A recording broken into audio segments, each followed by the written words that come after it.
In today's video, I'm going to teach you how to design Checkbox in Figma. We'll start from a blank canvas and end with an interactive checkbox you can preview and reuse.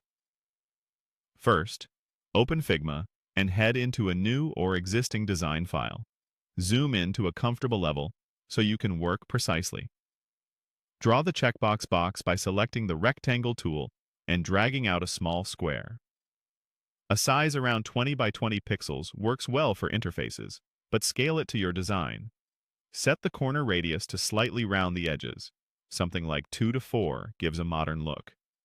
Give it a solid stroke with a subtle gray, and either keep the fill transparent or very light, depending on your style.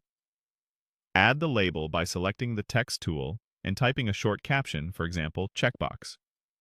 Place it to the right of the square and align it vertically so it feels balanced.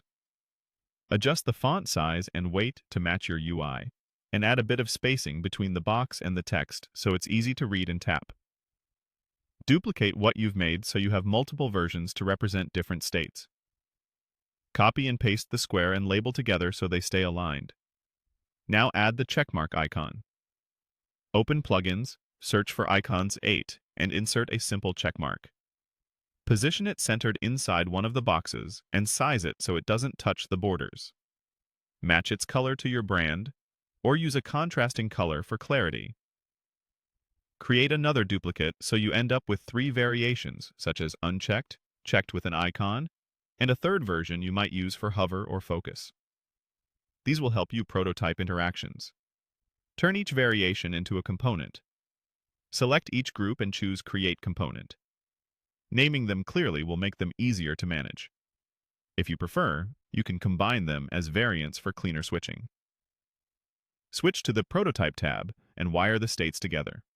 For example, set an on-click interaction on the unchecked version to swap to the checked version, and another click on the checked one to swap back. Use a quick Smart Animate if you want a subtle transition. Finally, hit Present to preview. Click through the checkbox to confirm alignment, colors, and interaction feel. Tweak spacing or icon size as needed. You now have a clean, reusable checkbox ready for your design system.